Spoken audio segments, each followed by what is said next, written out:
Hunter, Fred come up with a line of bits that I thought really worked good on his horses, and we've formed a partnership to manufacture and sell these bits. And you know, Fred, before he got a barrel racing wife, he was also one of the greater cutters in the world, trained a lot of good horses and everything. And so we really like we love quality, and so we thought these bits were really quality. And I've got to brag a little bit about your wife Nancy, because she rides in these bits, she wins in them. She's won almost every major rodeo, such as Albuquerque, Denver. She just got through winning all the go-rounds at the Wilderness Circuit Finals. And so, you know, she's a winner and the bits are a winner.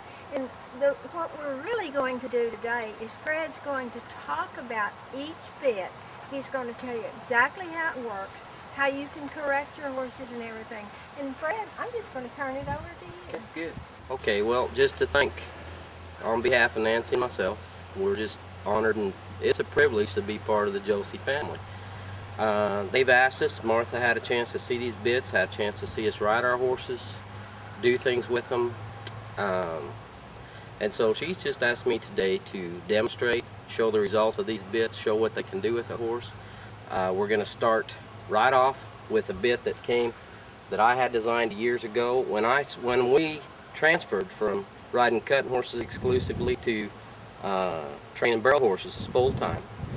What I was looking for were bits that would enable me to stop my horses, to lift their shoulders, and plus continue to have the bend and flex that the side poles, gags were giving to us. But what we couldn't find with those type of bridles was we couldn't control the pole on these horses. So I wanted to be able to control that pole, because if you have control of your pole, you have control of your stop and you have control of your shoulders. The first bit we're going to start with is going to be called our Train to Win. This bridle came with us, or came with my cutters, and I started riding a lot of my 2- and 3-year-old cutters with this bit here in particular. About 15, 16 years ago, I talked to a guy and said, I want you to build something like this. I want to have a sure stop combination. I want to still be able to turn my horses to the side. I want to have their bend. I want to be able to flex them, bend them, and stop them at the same time. And it's a great transition bit, going from your O-ring snaffles into your 2- and 3-year-olds. It's really been a helpful bit for me. I found that once I put it on my barrel horses, on my younger barrel horses, or even on some of my older barrel horses that came to me needed to be broken, the pole needed to be bitted up good, this really worked nice. I've already got it mounted on this horse, but I'm going to take it off here. I'm going to unmount it. I'm going to show you how to put it back on this horse. It's not difficult to put on a horse, but what I generally do is I'll take and loosen it up about 2 holes so it slides on real nice.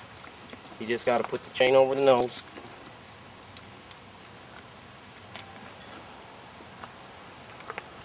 Get your off ear, and then go back and set the size that you want on his head. And when you do that, all you're looking for is just like if you had an O-ring snaffle. You just want to have that little smile created on the side of your horse's mouth. Now, the purpose of this bit is to break him in the pole, plus give him some side. So there's 4 different spots on this bridle that come into effect. Of course, you can see the O-ring snaffle, which gives you the lateral move. That's what this is for. It gives you lateral move. Now the backstop that you have back here is a bar, of course. The only time that there's 2 things that it comes into play with is when you stop that horse, you'll see it puts pressure on the backside, which breaks him in the pole, gets your stop down. And also, when you try to turn his head, or you're going to pull his head this way, now we get pressure here, plus we get him boxed in over here. So it works somewhat as a side pull. The chain up over his nose, always going to put a little pressure on that nose all the way through. It's distributed all the way through there, as opposed to if you had just a rope piece here, then you're only going to be on the bridge of the nose. This way, we're going to get pull, or we're going to get an effect all the way through when we pull on that horse's side. So we can really get a horse to flex bend with this. We can get one to stop nice with it. The other thing is our rings that we have hanging down here, as opposed to just attached to the O-ring itself. Now we create somewhat of a shank, and we get a lot of different areas to put pressure on that horse. So I'm going to get on this horse. I'm going to demonstrate a little bit about what it'll do with that horse. We'll use this bit here. Once we get done showing it, we're going to transfer into another bridle. Okay, so what this bridle is going to do for me when I get on and start to ride is I can break him in the pole. We don't want this horse to break down as much as a reining horse or a pleasure horse. We still want that nose out, but we want him to break somewhat in the pole so that we can get him to stop and teach him how to get his shoulders up. So we're just going to trot a circle here. I'm going to lead you, I'm going to let you stand right there, and I'm going to trot this circle right out here.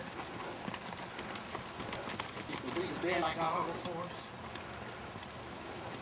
Still, the nose is out, the head is level. I can trot him right down to the tabletop. Has a real nice respect for that bit. Then when I stop this horse, you see how he breaks real nice in the pole, backs up real clean. Go the other way, do the same thing. Again, we can just see his eye. All I'm looking for is his eye. If I see it much more than his eye, I'm probably pulling too much, but I want to see his eye on this side. I don't want that nose coming down his chest. I just want him to break in that pole. If I lope, nice soft lope, he stays collected. His hips do not disengage. We're not looking to disengage that hip. We want that hip to drive. All we want to do is soften up the front end. We want that shoulder, we want that front end to move. I'll drive him right down into a tabletop now on a lope. I'm going to let him out of it. We'll ask him to stop again.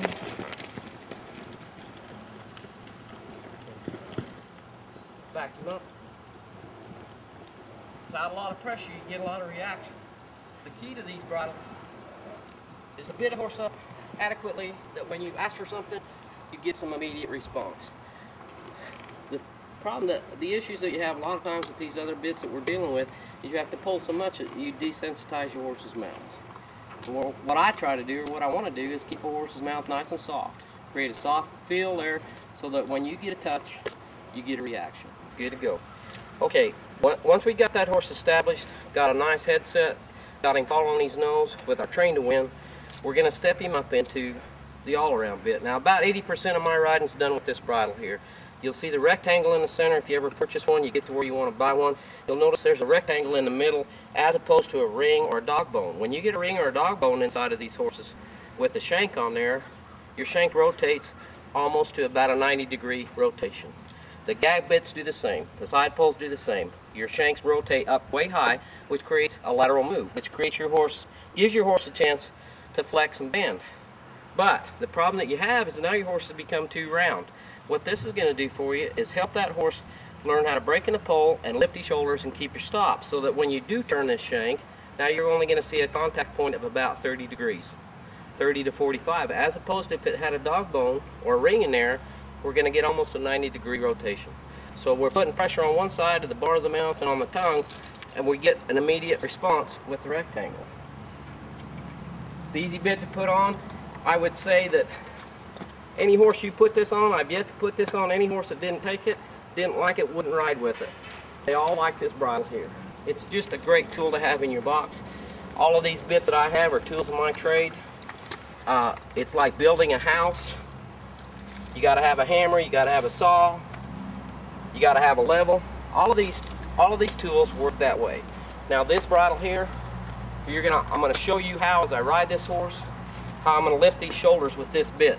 The other bit, the train to win, gave me lateral move, taught me lateral move, got me to break in the pole. I've already got that established on this horse. So now what I've got to do is I've got to transition and show these people, or show this horse how I want him to move with his shoulders up. So I'll get on right here and do some more loping.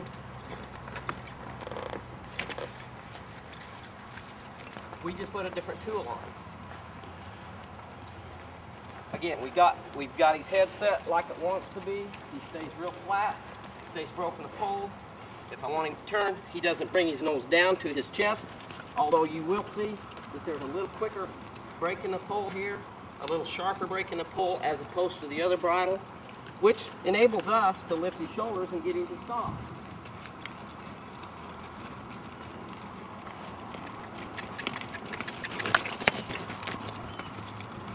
Again, take him right down to the tabletop. You can see the arc in him. See the bend in him? Right real nice between the top of his ears right down to his rib cage. His hips stay engaged.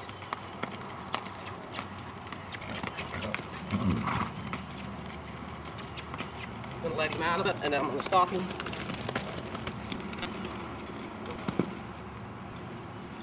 Again, just real soft on the bridle. Now, when I talk about lifting his shoulder, what that means is it's not a side pass. We're just working on his shoulders. I never side pass my horses, because once you disengage your hips, you've lost your stop. A barrel horse doesn't need to disengage his hips. He needs to stay with his hips engaged. So, when I talk about a misdirection, it's going to be right here. You see how he crosses over on that front feet?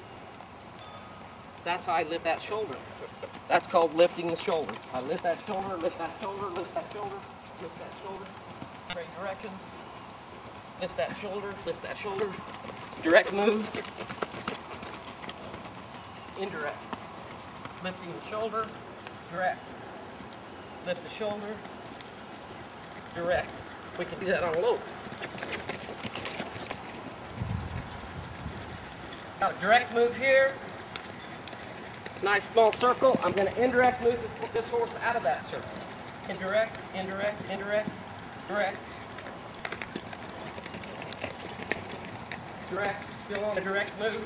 Indirect means I change the position of my hands. I lift his shoulder.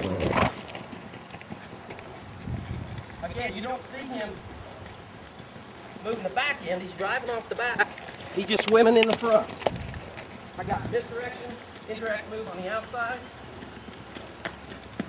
Pushing him right down at the end of that tabletop. Change the nose back here. Indirect, you'll never see him drop a lead. You'll never see him get confused on his leads. He's real adequate about not being uncomfortable with an indirect move, having to change the lead. He never swaps in his back end. You want to make sure when you do that, you're going to go both ways. You got to train this horse on both sides. Small circle, direct move, indirect move, indirect, indirect, indirect, indirect.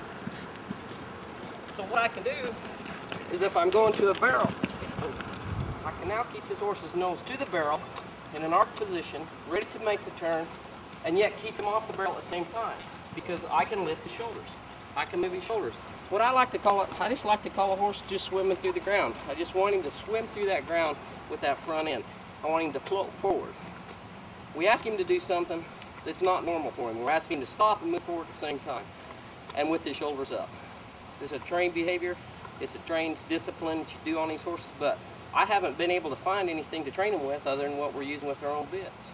Okay, so our next level in bit that we go to after we've got this all-around working, and it's a great show bridle. Like this particular horse here, he's going to show in the all-around bridle. One thing I failed to mention was that we also have our rings on the bottom of these bridles and the weight of them. If you think of the West Coast rein cow horses, got a great big heavy bridle in their mouth. We're not looking for that, but anytime you put weight in that horse's mouth, it'll have a tendency to drop him in the pole without even showing him the exercise of dropping in the pole. He's going to be able to drop in the pole because you put weight in there. So our bridles are a little heavier, and you're going to feel that when you get a hold of them. They're going to feel a little heavier to you. But our rings on the shank enable us, once again, to go in a lot of different directions with a lot of different pull direction or degree of pull, depending on where we put that ring. When we designed these and I had them built and we came to Martha, I said the ring's important. I said that's one thing that we're going to have to use, and I won't build them without that ring in there. They're cheaper to build without them, but I think it's part of the tool on these bridles. The all-around bit, again, I use about 80% of the time. This school-to-win bit here, it's a bit, if I put it in this horse, he's going to react too much. But this is an excellent bit for those horses that are pushing through your hands, pushing on the bridle. This horse will, or this bit here will break them in a pole quicker, get a little more immediate response to the pole. It's a great bit for the back side of these barrels. When your horses are fading off the barrel, they'll come back to your hand, they'll stay with the barrel better. It's a great bit for that. Another thing that we do with this particular bit here, you'll see it's a double bar mouthpiece instead of the single bar mouthpiece, again with the rectangle in the center. Everything is designed other than the double bar mouthpiece. But that double bar mouthpiece really creates a lot of break in the pole. But what we do, or what I found with this one here, is if I'm gonna, we'll show some horses with it. There's a few of them that we'll show with it, but typically what that bit's for is when you're at home and you want to soften up that horse's mouth, you're going to use it, or when you go to the show and you want your horse to get to stopping, collecting, getting to where he's coming back to you, working your hands, you warm him up in this one, and then you change to your show bridle. And that's pretty much the design of that one. This complements this bit, and this bit complements this bit. Now we go to our our last bridle that we've made, and we call this a show to win. This bit here stays right in the middle of that one and the school to win. It's in between those two bits. Again, we have the same type of mouthpiece, but now we have a floating shank.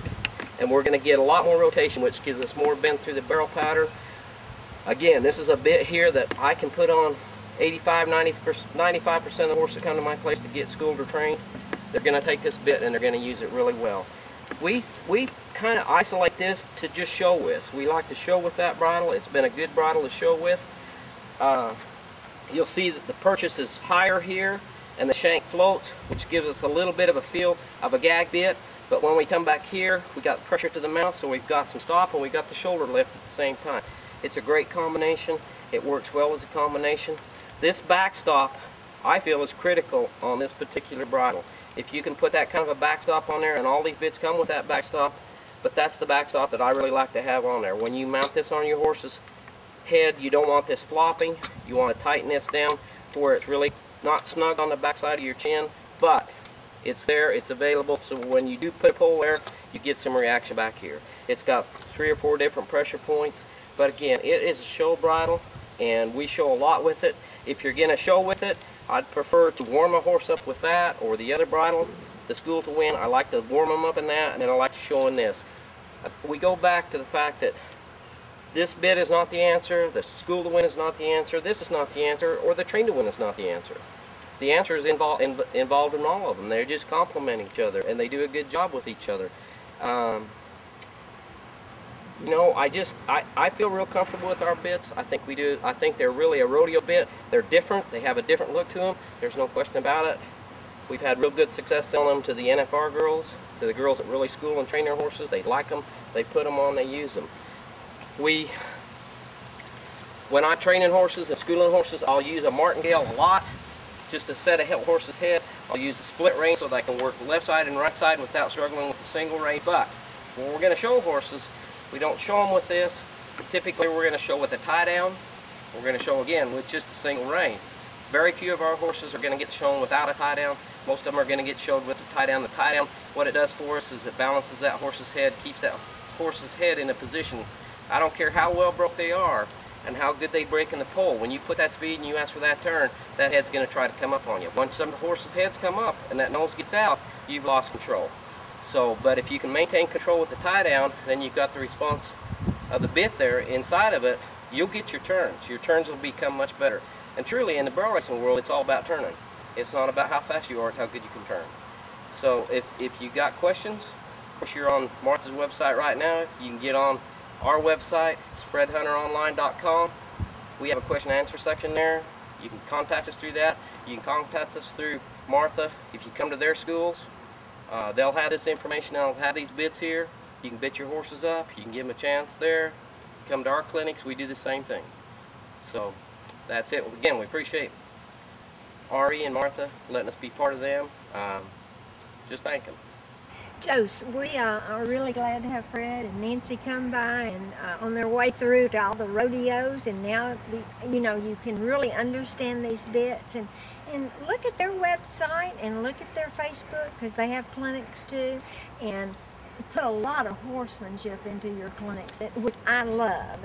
I personally love that, and that's so good. So, and also y'all remember, Josie, we got our Junior World reunion coming up, so hey, those bits, train to win, show to win, I love the wording on those bits and the names of them, because that's what it's all about. What do you think, Fred, how to win? Perfect. I like it all. You know, they all work for me. I can prove it on these horses, but you just got to put them in your hands and ride them, and you'll like them.